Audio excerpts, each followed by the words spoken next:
Tuhan. Yang percaya katakan amin. Sekali lagi kita muliakan berdoa bagi Yesus.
Kemenangan penuh bersama Tuhan.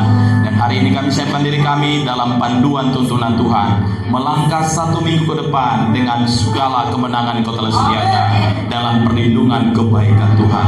Untuk meyakinkan kami akan hal itu, kami akan dengarkan firman-Mu diperkatakan atas kami ya Tuhan.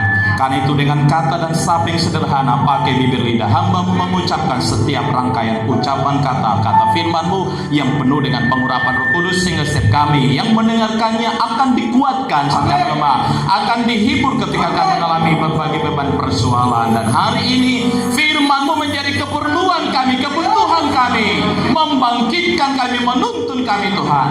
Karena kami tahu firman-Mu adalah iya dan amin.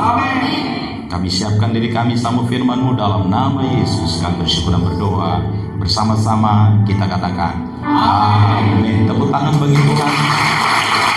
Silakan duduk Bapak Ibu Saudara sekalian. Shalom.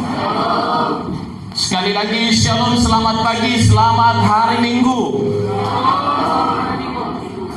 Puji Tuhan, hari ini saya ada di antara Bapak Ibu. Saya Pendeta Yusuf Sumitro Pasaribu. Namanya Sumitro tapi marganya Pasaribu. Asli Pasaribu loh. Dari Tanah Batak. Saya tinggal di Sibolga, melayani di sebuah gereja lokal seperti ini, Gereja Bethel Indonesia di Kota Sibolga.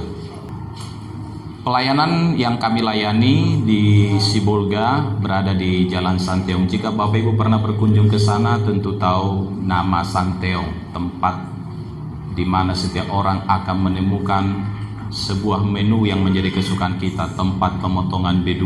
Itu pusatnya di Santiago. Jadi jangan macam-macam kalau datang ke Sibolga, sehingga ke tempat kami harus permisi dulu ke Santiago, kan begitu. Ya, istri saya berusia 5 juta, anak kami ada 3. Sehari-hari pelayanan, full di pelayanan, tidak ada tugas yang lain. Bapak Ibu siap untuk menerima firman Tuhan? Yang siap boleh lambaikan tangannya. Luar biasa, tepuk tangan bagi Tuhan kita. Hari ini khotbah yang akan sampaikan buat kita bersama berjudul karakter seorang pejuang iman. Karakter sebagai pejuang iman. Dengan saya mari kita ucapkan kalimat ini 3-2 ya. Karakter sebagai pejuang iman. Dan melalui ayat ini kita diajak kita tidak hanya orang yang beriman, tapi pejuang-pejuang iman. Amin. Kita hadir di tengah bangsa yang tidak mudah. Kita ada di kota yang tidak mudah persoalannya. Bahkan kita ada pada situasi sekarang yang tidak mudah kita hadapi, dengan isu global, dengan berbagai hal tantangan. Itu sebabnya tidak cukup hanya sekedar memiliki iman, tapi kita menjadi pejuang-pejuang iman, tapi yang berkarakter. Saudara yang terkasih, banggalah engkau ada di sebuah gereja lokal yang bernama GBI Metro Amplas, di mana punya ciri khas tersendiri semenjak didirikan kurang lebih sudah 7 tahun berjalan. Ada pertumbuhan orang-orang yang mengenal Allah. Engkau harus bangga dalamnya. Seberapa banyak yang bangga ada di gereja Beton Indonesia ini? Hari tempat boleh lambaikan tangan, tepuk tangan bagi Tuhan kita. Engkau harus bangga digembalakan melalui pelayanan tempat ini, karena kau dibawa mengarah pada pertumbuhan mengenal Tuhan. Amin. Saudara-saudara, gereja yang sedang bertumbuh seperti yang dimana saudara ada adalah sebuah bentuk kepercayaan Allah kepada para pelayan, gembala dan para pelayan, dan juga kepercayaan itu ada pada Bapak Ibu sebagai jemaat. Allah sedang melatih Bapak Ibu untuk dapat dipercaya Allah dengan hadir bersama di tempat ini, mensukseskan pekerjaan Allah, menyelesaikan amanat agung melalui gereja lokal di tempat ini. Dan itu ada pada masing-masing Bapak Ibu yang dituntun Tuhan tanpa diperkirakan apapun. Bagaimana Bapak Ibu sampai ke gereja ini adalah maksud Tuhan yang mulia. Tidak ada sebuah kebetulan, semuanya menuju kepada penggenapan maksud rencana Allah dalam hidup masing-masing. Sesudah kita berstatus anak Tuhan, Bapak Ibu Saudara, penderitaan itu harus kita pandang berbeda dengan orang yang belum berstatus anak Tuhan. Orang yang belum berstatus anak Tuhan atau orang yang masih dalam dosa, penjajahan dosa, itu penderitaan dan masalah buat mereka itu penghukuman. Tapi bagi kita orang percaya yang sudah ditebus Kristus, dipindahkan posisi kita dari orang berdosa menjadi anak-anak Allah, anak-anak Tuhan. Setiap pergumulan bukan lagi hukuman buat kita, tapi merupakan sarana melatih iman kita di hadapan Tuhan. Yang seberapa yang boleh percaya boleh angkat tangan? Sehingga kita tidak menjadi Kristen yang cengeng, yang dikit-dikit kita marah, kita geram kepada Allah, kita dalam arti kata kita mundur daripada Allah, meninggalkan pelayanan, meninggalkan iman kita, mengabaikan tanggung jawab kita menjadi orang biasa-biasa. Tetapi ingat, ketika kita sudah dipindahkan Allah dalam status sebagai anak Tuhan, di sana terletak sebuah kesempatan kita berlatih dengan Allah, memberikan berbagai pergumulan, penderitaan, berbagai perjuangan hidup, supaya kita jadi orang-orang yang terlatih, bukan anak-anak gampangan di hadapan Tuhan. Tuhan panggil kita melalui sebuah pergumulan, sebuah tantangan, supaya kita terlatih adanya melalui penderitaan. Kita nggak lihat lagi sebagai penghukuman, tapi bentuk cara Allah melatih, mendewasakan kita. Ada sebuah pemahaman yang kurang tepat tentang kekristenan, bahwa dunia ini dua sisi, rohani dan duniawi. Jadi seringkali orang berasumsi, ini kan urusan rohani, gak usah campur-campur lah. Nanti urusan duniawi ya kita urus lagi. Ingat baik-baik, Tuhan tidak membawa kita pada dua sisi. Di tengah dunia ini adalah alam kerajaan Allah. Semuanya harus kita pandang secara rohani. Ketika kita terjebak dalam pemahaman, ini urusan rohani, ini duniawi, kita akan menjadi orang yang dua warna dalam hidup kekristenan kita. Lalu kita minta dimaklumi orang, ini kan urusan duniawi, ya harus maklum lah kalau aku seperti ini. Tak ada kamu seperti dalam kekristenan. Dunia ini adalah tempat kita menyatakan kerajaan Allah sepenuhnya, dimanapun, kapanpun, situasi apapun. Untuk itu kita perlu menjadi orang-orang yang berjalan dalam terang Tuhan. Next, yang kedua, saya perlu bagikan buat kita seperti apa karakter seorang pejuang iman. Yang kedua, yang terakhir, perjuangannya adalah demi upah kekal. Dengan saya sebutkan 3-2 ya. Berjuang demi upah kekal. Dengan semangat 3-2 ya. Saya tidak meniadakan bahwa kita butuh gaji, butuh upah. Itu tidak manusiawi kalau saya meniadakan. Tapi orientasi yang mendasar di hati kita setiap kita bekerja, setiap kita berjuang dalam hidup ini, harusnya adalah supaya semua yang kita dapat, kita capai itu menjadi modal untuk kita berjuang terus sampai menunggu kekekalan ditibakan bagi kita. Karena ada kemungkinan segala yang diperoleh orang dalam kekristenannya sekalipun bukan menjadi modal membuat dia bertahan menanti kekekalan, justru menyeret dia jauh dari kekekalan. Sangat banyak orang yang tadinya bersungguh-sungguh dalam kesusahannya, bersungguh-sungguh dalam kemiskinannya, bersungguh-sungguh waktu dia melarat kepada Allah kesungguhannya, bahkan sungguh-sungguh bekerja. Tapi begitu pencapaian dicapai, itu menyeret dia jauh daripada Allah. Saya percaya kekristenan jemaat yang ada di GB Metro Amplas ini adalah kekristenan sekali Tuhan beri, semakin banyak setia kepada Tuhan. Tepuk tangan bagi Tuhan berjemaat tempatnya. Bapa, sentuh hati.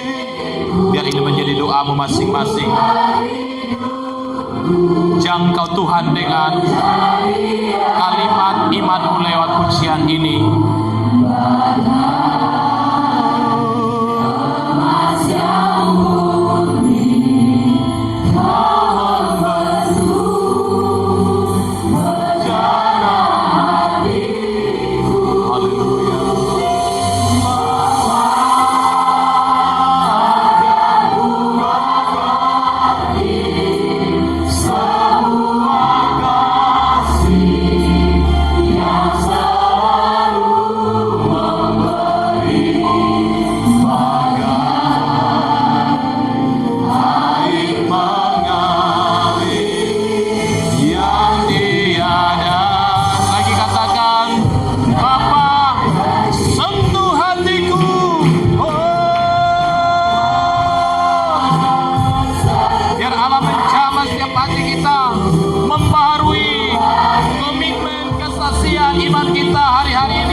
Dengan kata dan sapa yang sederhana firman-Mu telah tersampaikan buat kami semuanya, melatih dan mengajar kami supaya kami hidup sebagai pejuang iman yang berkarakter. Perjuangan iman kami bukan sekedar supaya kami dapatkan apa yang kami perlukan. Perjuangan iman kami supaya nama Yesus diperkenalkan bagi banyak orang. Perjuangan iman kami supaya kekekalan menjadi tujuan kami dan tujuan setiap orang. Ajar kami terlatih melalui firman-Mu hari ini, bahwa masalah dan tantangan bukan hukuman buat kami, tapi latihan iman kami untuk menyaksikan tentang Tuhan yang hebat dan Tuhan yang ajaib melalui perjuangan iman kami. Bawa kami seminggu ini bukan saja untuk kami nyaman, tapi supaya kami berkesempatan menyaksikan tentang kebesaran Allah melalui setiap tantangan kehidupan, sehingga iman kami terlatih makin cakap, makin bersinar, dan kami menjadi pribadi-pribadi yang tetap menunjukkan bahwa kami ada dalam terang Tuhan. Kami tidak hanya bangga dengan sosok seorang bernama Yusuf, tapi kami menjadi bagian kebanggaan Tuhan dalam hidup ini. Anak-anak kami jadi kebanggaan Tuhan, hidup kami masing-masing jadi kebanggaan Tuhan. Cara bekerja, cara bisnis, cara pelayanan kami jadi kebanggaan di hadapan Allah. Terima kasih ya Tuhan atas firman yang telah tersampaikan. Roh Kudus bekerja dalam hati kami, menumbuhkan firman-Mu jadi buah-buah dalam tanggung jawab kami.